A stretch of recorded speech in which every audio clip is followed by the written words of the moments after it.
Well, this week in our School Matters series, we are focusing on the price of college admission, especially when you play by the rules, which you're supposed to do. Well, today we'll explore the pressures parents face to get their children into top schools. In a recent survey of almost 12,000 parents and students, 73% reported their stress level during the college application process was very high or high.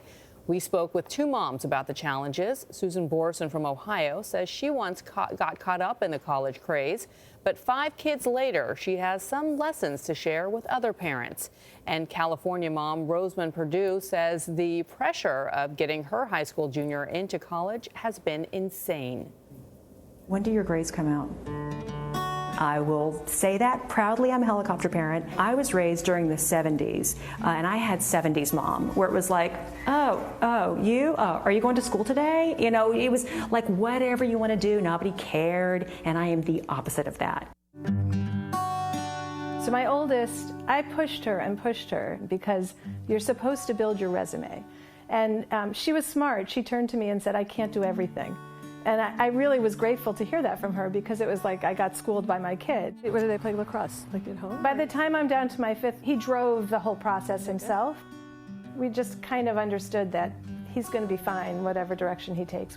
The college prep class with Ms. Franklin, what do you have to do to be ready? It is relentless. It is constant. She's got a test prep coach. She's got test prep classes. They have to do a certain amount of volunteer hours. What I'm trying to do is I'm trying to, in some ways, mitigate her stress. Prosecutors accuse dozens of people, including 2 Hollywood stars, of paying millions to get their kids into top schools. The biggest problem in this particular story are that people preyed on parents' vulnerability and built a business around cheating a system.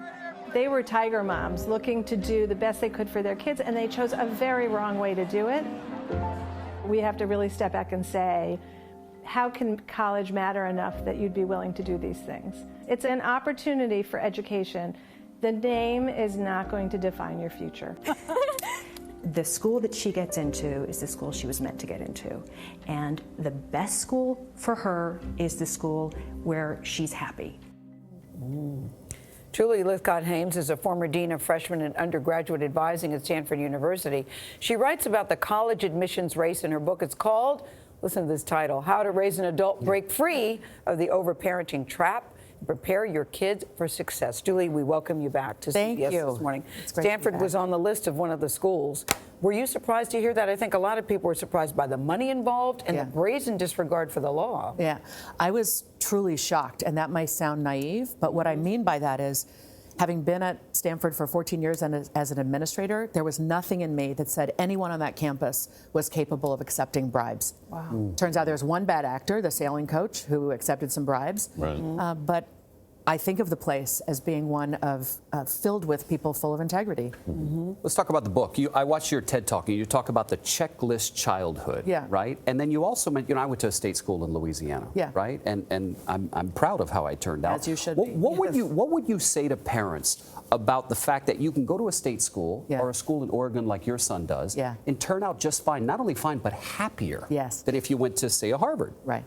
So there's a myth in America that you have to go to one of the U.S. News top 20 schools to have a great life, and it is dead wrong. Where does that myth come from? Yes. I mean, I don't subscribe to that myth, and I never did, and I don't understand why some of my friends felt that way. I think U.S. News and World Report has us all in a stranglehold, the sense that you can judge a college the way you judge a soda or a pair of jeans or a car, that brand name equals brawn, and they've sort of created this ranking, and you're like, well, who's at the top of the ranking? If someone creates a ranking, you want to look to the top of it. There are 2,800 accredited four-year schools in America, and I will bet my kids' future on this fact. The top 5% of them, that's 140 schools, are magnificent. It includes most of the state schools you can think of, most of the small liberal arts colleges you can think of, and the big brand names as well. Seems odd coming from a former Stanford administrator. That I would say that? Yeah, to me it does. Not to you? Look, I'm a proud graduate of Stanford. I'm proud to have worked there, and I'm very happy to say to America, there are plenty of great schools. You're supposed to go to the school that is the right fit for you. Some kids need a huge school. Some kids need a small school. Some kids need a city school. Some kids need a country school. USA Today cover today says college favors the wealthy. You think that's true? Well, I think the scandal has shown us that it's not the black and brown kids who are stealing the spots. It's the wealthy kids whose parents are snowplow parents who are just preparing the road for the kid instead of preparing the kid for the road, right? They're doing whatever it takes within their means to get their kid to that future. But the question is, how is that good for your kid? It's terrible for your kid. Okay, your kid either becomes a narcissistic, entitled brat because you've taught them, I will rig the system for you, or their mental health is completely compromised because they've learned that you've rigged it for them and their sense of self is destroyed. It harms them when we overparent. No doubt. And let me ask you, because we've gone through this process with my stepkids, what is the role that high school counselors play in talking to the kids and talking to the parents about realistically what the best school is for their child? I think these days high school counselors can be in a real bind, particularly in schools where parents have money and affluence. The parent is expecting, I've got to get my kid into one of these places. When the counselor knows there are so many great schools and your kid would actually be more likely to thrive at this school than the one you have on the list. Has working with other people's children taught you about your own parenting? When I was the dean of freshmen at Stanford, I worked with other people's sons and daughters.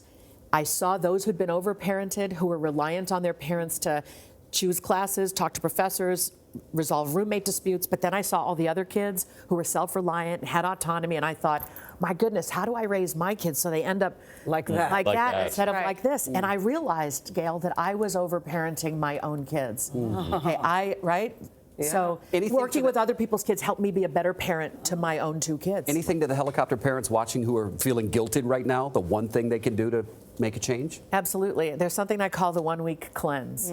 If you're the sort of parent, and by the way, parents who overparent in this manner are often doing it for their own ego.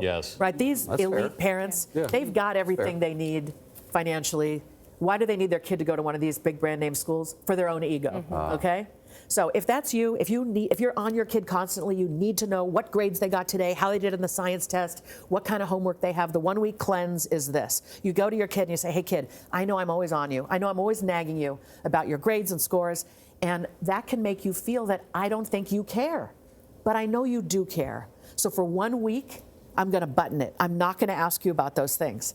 Hey, parents tell me there's more laughter in the homes. The parent-child relationship is healthier and happier because you're talking about life, not about the academic transactional Less stuff. is more. You're making your kid feel they matter to you because they exist. Thank you, not Dean. For their GPA. There you go. Good. I should have met you Great years advice. ago. I don't know about that. Thank you, Julie. I never tried that. Thank you. Our School Matters, The Price of Admission series continues tomorrow.